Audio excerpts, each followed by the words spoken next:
On today's episode, I'm joined with Keshia M. White of White House Branding Studios, who is talking about her transparency and entrepreneurship, her journey in developing her agency, and what it is like to be a UX designer, both for small business and corporate. I'm Claudia, and welcome to She Built Success. Let's get started.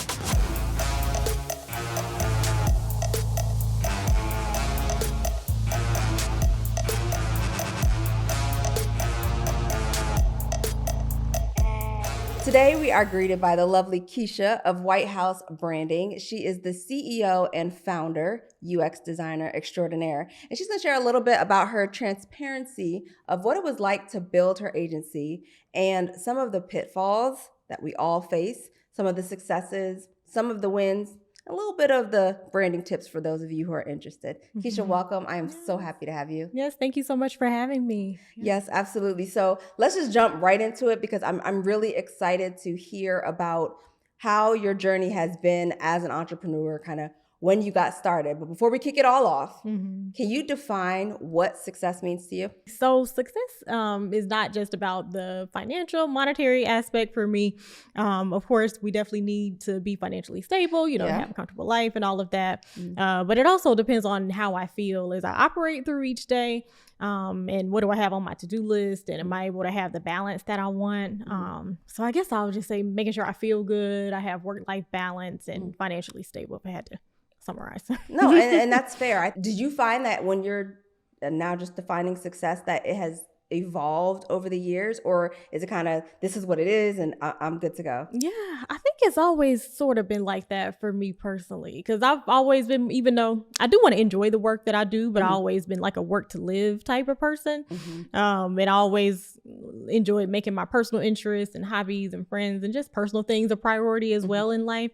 So I kind of always had that as a thread throughout life, really. One of the things you posted recently was just how 2023 was for your agency and what that looked like. And I know I want you to talk about that, but then also how did you get to where you are and where you are now? Yeah. So 2023 was definitely a roller coaster. But I guess to rewind back to the beginning, how many years? Maybe 7-8 years ago at this point, I started learning web design on the side of my corporate job. So came from a sales background, never even really wanted to be in sales, but ended up there after college because I couldn't find a job in marketing. My undergrad degree was in marketing. Okay. So I was like, I'll just take anything that comes along just to get my foot in the door, get some money because I got to get out of my parents' house. And so you're like, I'm like, I'll just take anything. And then when I was still in college, I was being all picky. I'm like, I need a certain specific fun job, and you get desperate. You're like, let me just take any job. So ended up in jobs I hated because of that. When you get desperate, you know how to. Yeah. So it's like you may not get in the best jobs, but anyway, it was still okay, I guess, because I've got to explore my personal interests on the side. Because I was like, even though I hate work, I'm not about to just stay in this my whole career.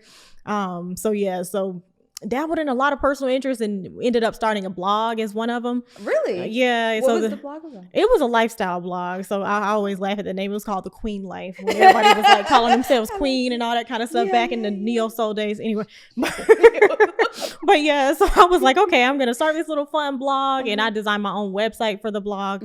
So that's kind of how I got into the web design side. So I was like, okay, this is a cool skill set that I could learn and I could just started kind of discovering the whole online business stuff back then too, because this was way pre-pandemic when everybody was really going to the office, and I thought that was dumb. I was like, why do we all have to sit in this cubicle office you were all ahead day? of your time. That's what that is. I was like, I don't understand this. Like, if I don't have work for the whole 8 hours, I have to just sit here and look busy. So didn't like that. So I was like, okay, with this virtual type of skill, I could do this for people anywhere and that type of thing. So started learning it on the side. Did a web design certificate and another little course and started freelancing a little bit for free because I wouldn't even call it a business back then when I was still in corporate because I wasn't charging real rates, and I was so unsure about myself back then because I was like, this is a new skill. Is my design work even any good? Which it wasn't. It was all right, but that's humility right there. I needed to definitely refine it. So I got my practice in back then.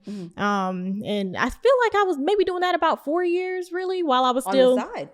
While I was still in corporate. It was kind of off and on because you know how it is when you're not dependent on it, you kind of are not taking it as serious. So I was consistent, but I didn't go as hard as I did once until I left corporate really. So the last corporate job, it was in a tech company in software sales, which It was good and bad. I guess the good part was that I was able to save some money, so very fast. Because with tech sales, commission is really great. Yes, when it's good, yeah. But as long as it lasts, then things can go wrong and you lose it. But but while I was getting the good commissions, I was like, okay, I'm saving just in case I need to leave, and I don't want to keep taking jobs I hate, because I wanted to give myself a little flexibility to be choosy, because I had never got the chance to be choosy when it came to going to the next job. It was just like, I gotta get something quick.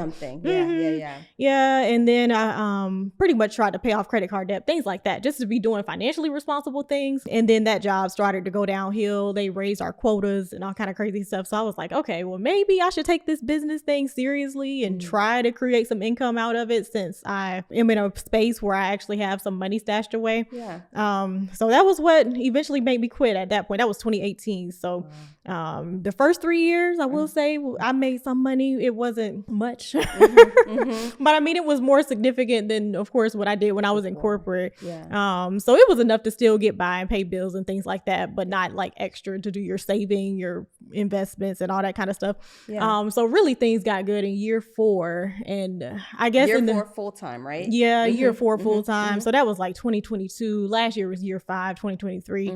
Main difference, because I kept investing in a lot of them overpriced coaching programs and things like that, and I thought they just had this secret. But what I realized is that just giving good client experiences and doing quality work and just building your network and your client base out was all that it was. So that's why it really got better in year 4, because I was just not playing about like doing what I said I'm going to do with clients and keeping my word and doing quality work and that type of thing. So year 4 was like my best year. So I went into 2023 thinking it was just going to keep going up from there and just watch, rinse, repeat. And like everything that I had already been doing in 2022 was just going to continue, get me higher.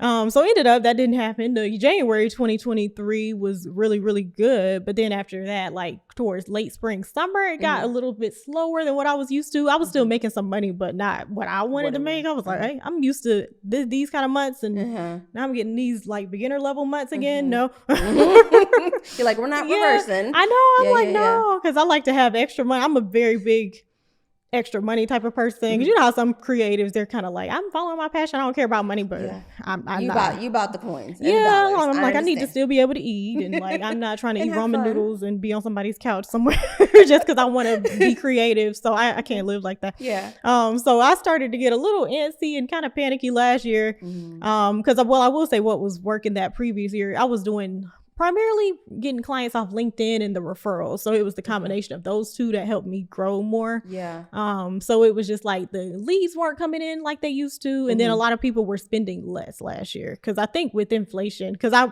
work with a lot of small startup people just getting their businesses started. Cause I guess that's essentially what my network is.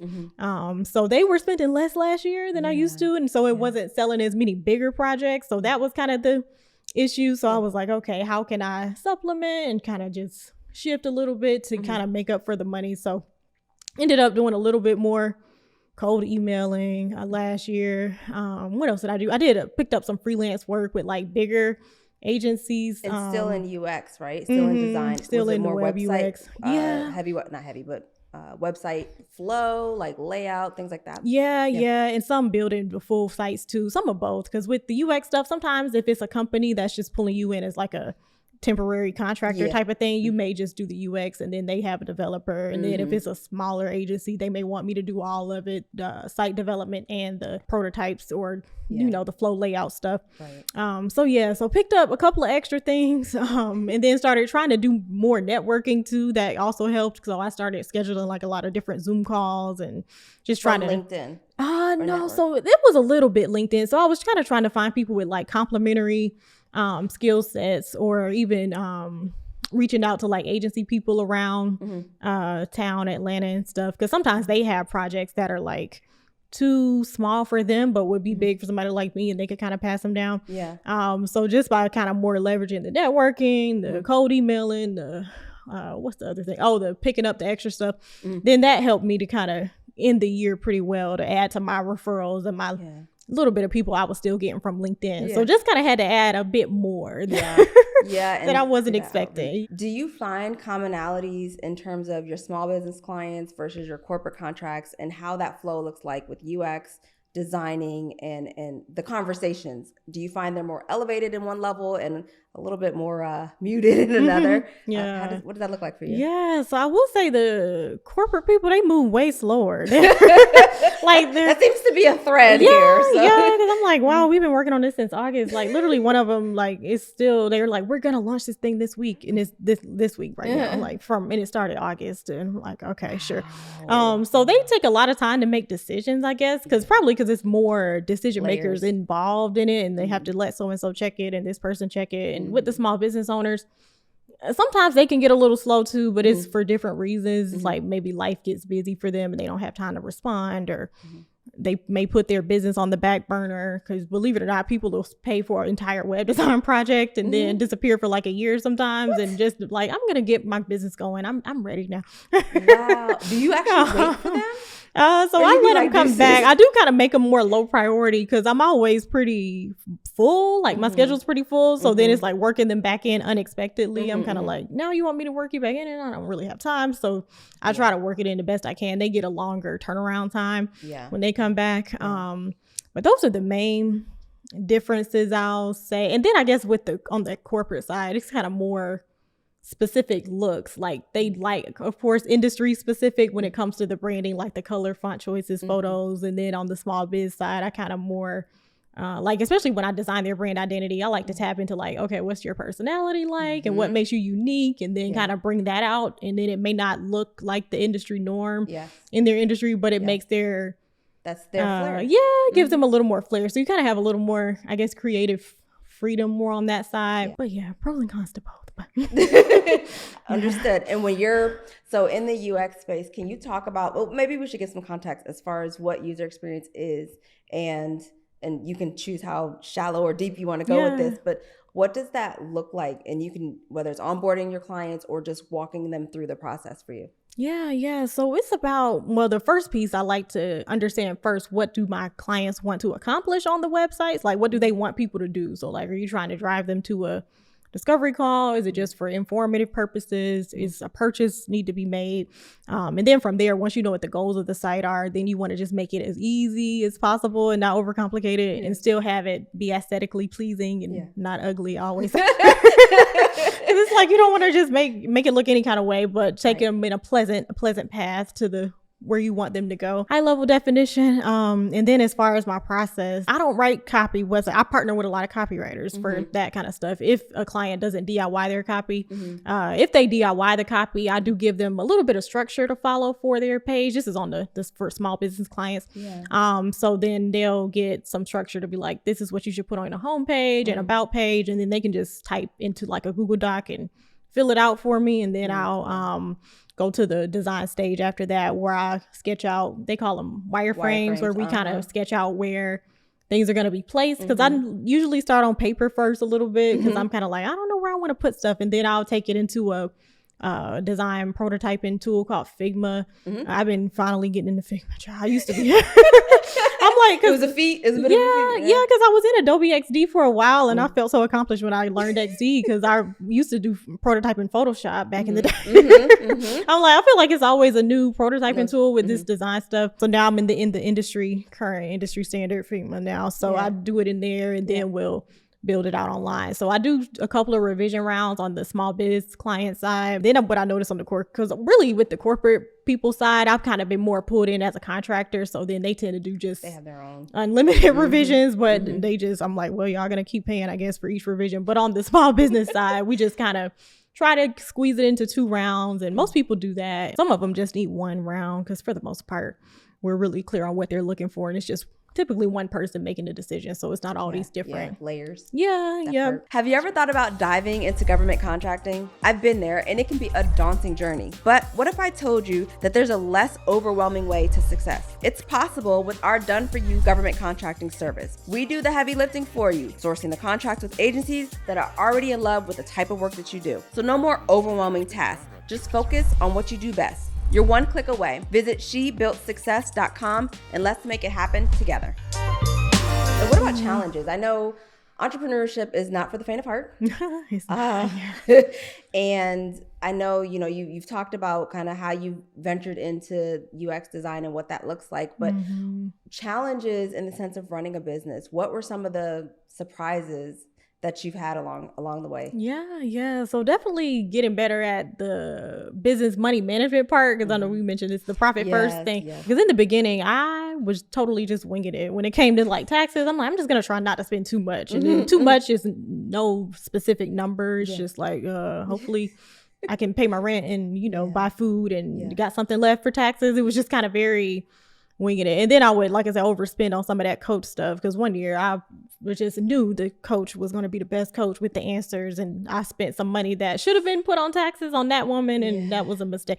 So so definitely just better money management is a thing, because I just didn't know anything about that. I didn't know anybody with the business, so I started doing that better. Last year really was my first year really implementing the profit first stuff. And then another thing, when that year that was a really good year, 2022, I didn't have enough saved at the end of the year, because my tax person was like, run a payroll for yourself for X amount, and I didn't have that in my account. And I was like, I guess I should have had that in my account based on my numbers, because she was looking at my numbers for the year thinking like, oh, you should have that to do your payroll, and it was a little less. I was like, yeah, let me get it together. So so that's been a little bit of something, just making sure you follow some type of methodology, whether it's profit first or somebody finds something else to help you to just manage your money well and have your tax money, your backup money, your OpEx. Yes. And it helps you get way more peace of mind too.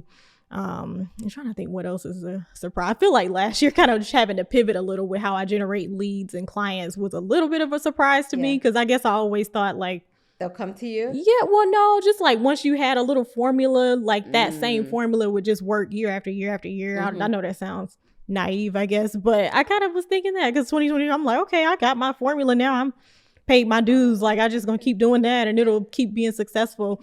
But the fact that I kind of had to change it up a little bit was a little bit of a surprise to me. And so let's project forward. So I know you've mentioned money a lot, and I know I've talked about my money team. So my money team is a tax strategist, a wealth manager, my CFO. Do you have, I know you mentioned your tax person. Are you considering what I call it a money team? You call it, but are you considering putting that in play in your business, something like that? Or do you already have that in play? Yeah, so I do have the girl that does my taxes. I pay bookkeepers, because I use a company called Bench for that. And that's pretty much it, because I'm trying to keep it lean with costs. I don't want to be paying giving you money to do something with my money. I'm like, I can read a book. So I'm very big on self-education, I guess, when it comes, because I do feel like, especially when it came to personal investments, I was leaning on my dad a lot, and I'm like, oh, I'll just let him manage it. Oh, he's in finance? No, he just really into investing in stocks, and he's retired and older now, and he has a good amount saved for his career span. So I was like, he knows what he's doing, he'll do it. But now I'm like, I want to know how it works myself, so I can be empowered to do it myself. So I kind of got more into the personal finance, just podcast and books and things like that, and I've been reading stuff and implementing, like, because I'm like, let me not just read it, let me like go out and implement it right after I read it. So I've more so been doing that mostly, but no, it's important. I mean, I think it's really good that you're self-educating. I know one of the conversations I've had with the guest was talking about this new, it's called LLC BOI, but I've been saying LLC boy, and it sounds like. Exactly. It's something that is due here by I believe it's the end of the year. All LLCs are supposed to register. Okay. And I think it's interesting because I didn't know about it. My tax strategist told me about it, and I was like, oh, okay. So I'm dropping it here again because I definitely she did email us about that too. Something, I was like, it said 2025 wanted to buy. That sounds right. Like, I think she said December 31st, 24. We'll put it in the show notes because I don't want to misquote the deadline, but it's definitely starting like now. Like you should be looking at signing up on that website. But I think that being educated yourself and wanting to learn and know puts you in a good position, especially when you get to that point when you're ready to take on additional team members, whether it's a financial advisor or a CFO or however that looks. I think that's very keen. And it sounds like you're thinking about it. You're like, dude, right now we're lean, but we're going to get there. What do you see yourself? Where do you see yourself in the future as far as White House? Yeah, I'm not sure because I change my mind like every week. To be real. Yeah. It's okay. Because I will say this stage in business, like I'm still fine, like, but sometimes I get tired of it, to be honest. Like, because I'm it's the same thing day in and day out. No, just tired of the sales and marketing part of business. Because my business I don't have a recurring revenue stream, and the things that you could do to have a recurring revenue stream, I don't want to do that. Because you know how some web people will combine and be like, oh, I do social media too, because people need social media every month and they don't really need the web stuff every month. But I'm like, I don't want to manage social media. I don't even want to really do my social media stuff. So it's like, that's not going to work. So I just know the recurring revenue stuff is just not there for me. So you're always in this constant, like, I got to get my new clients every single month. And sometimes I do get tired of even thinking about that. Yeah. So I'm not sure what I'm going to do next. Well, I might continue along. I've been thinking about pursuing more corporate clients route, but the things you have to do for that, I halfway don't feel like doing either, because you have to do more cold emailing, more networking, and my natural person, I'm more of an introvert. So I'm like, I don't feel like rubbing elbows with everybody at the Chamber of Commerce. I could, but I don't really. But it's like, so I might go that route if I get inspired, or I don't know. I'm kind of also considering a UX job, to be honest, and still just taking referrals, because I get a fair amount of referrals, because right now I need referrals and the sales I pursue to make enough. But if I was in a job, I could just, have referrals as a side thing. So I don't know. We'll see. What about 508 compliance? Do you do any of this is like website accessibility and usability? Is that stuff that a UX designer would incorporate on a site, or is that like that might be a totally different lane? Yeah, well, it does a bit, because I do try to, like, as I'm layering like a font on top of a colored background or things like that, trying to consider, like, okay, if a colorblind person was seeing this, would they be able to see it? And then even the sizing of font, making sure your sizing of fonts are okay. But like, I have seen little plugins on people's sites too. I don't usually install those though, unless if they ask me to, like a accessibility plugin. But I'm more so just do it based on making sure the colors can be seen, fonts can be seen.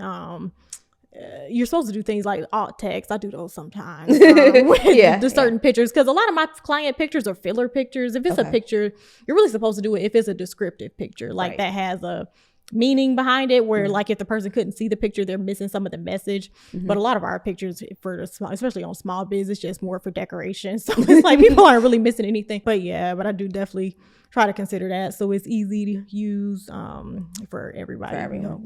As you're talking, like my brain is like, as business owners, we sometimes and it sounds like you have some of that too. It's like, okay, well, what am I going to do for recurring revenue? How are we going to continue to bring in clients? I may actually consider another job, and that is okay. And what I can appreciate is the fact that you're open enough to say that. Like, I think a lot of times that gets like, it's like this stunt, or I don't know, right? What's the vernacular? I know, everybody. Well, I call everybody trying to look rich. I don't know what to say. But I'm like, but I can appreciate that, because the truth of the matter is that takes a lot of self-awareness to be able to even consider the fact that, hey, I might go back UX. We don't know what the future holds, but then still know that I could still do this if I want to still do this. I mean, you've proven it clearly. Been in business, what we say, 5 years. Well, 5 years on my own since I left corporate. Okay, and so it's like being able to stand on your own. You've been on your own for 5 years. You've already proven to yourself, guess what, I got this. So I think that it's admirable that you're even entertaining what the strategy may be for the future, or what that may hold. So I wanted to commend you for that, because I think that's really good. Thank you. Parting advice. What would you say to a small business owner as far as what they should be looking for on their website? Or I guess, what are the triggering points that would say, okay, you know what, Keshia, let me go ahead and hire your agency? Well, I will say I may base this off of horror stories other people have told me. So the different things I've heard where it sounded like people hired designers who weren't reliable for some reasons, and like a lot of incomplete projects I've heard and things like that. So I would just say definitely pay attention to their responsiveness, even if you have questions for them, let's say before you hire them, and then do they take 2 weeks to get back to you, or a whole week, or a couple of days, like that type of thing, to just see, are they really checking their business inbox? Because they're not about that inbox zero if they sitting there queued up. Because I'm like, I don't understand, because when I hear stuff like that, I'm like, that's so interesting, because our industry can thrive so much on referrals and word of mouth, and you don't want people, saying bad stuff about you. Absolutely. But I'm like, these people, I guess they don't care. So anyway, so I'm like, definitely check out that responsiveness. And then I will say design styles. Different designers have a different style, just like if it comes to like fashion or interior design and things like that. So if you kind of can tell you want a certain style of design, check out the person's portfolio and see like, is that kind of their aesthetic? Are they a little more minimal? Are they a little more super busy?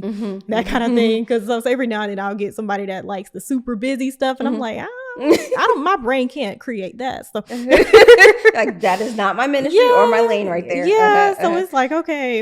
So that type of stuff, making sure their aesthetic is kind of along the lines of what they would be looking for. When it comes to the different platforms, to me, this stuff gets in the weeds. But lately, I've been kind of leaning more towards the WordPress side with different platforms. But I was scared you were going to say the other W. Yeah. Oh, yeah. I can't stand that, man. I've been fighting with Wix the last few weeks. Yeah. It's just like things just move all around the screen. But anyway, with platforms, it depends on the designer. Like I use 3 like WordPress, and the Wix and Squarespace are more by request these days for me, because I'm pushing people to WordPress if they don't have a preference. But some designers specialize in specific platforms. So if it's one of those people, ask them if they specialize in this, and if it's one you may not want to use, then don't worry about it. But if they most of the time when people specialize in something, they're pretty good at it for the most part. So they can pretty much make whatever you want them to make in their platform that they are used to.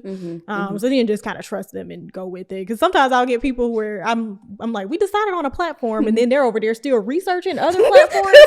That's called indecisiveness. Yes, I'm like, girl, like we already down to the logo design, to the about to do page mock-ups, and you're over here talking about the GoDaddy builder. I literally had a lady like that calling me in the morning about that. I'm like, girl, like we were about to like, please go serve your clients. Let the expert do their thing and go, take care of your, because that's why you're hiring a designer. Oh, and then one more thing, making sure they have some kind of contract in place too, of course, because that just protects both sides. So, and it also makes expectations clear, because I do rarely ever have people who seem like they're unclear about what they get and what they don't get. Sometimes you have to explain things a second time, but for the most part you don't, when people have signed off on a contract, because this kind of work is easy to, they call it like scope creep.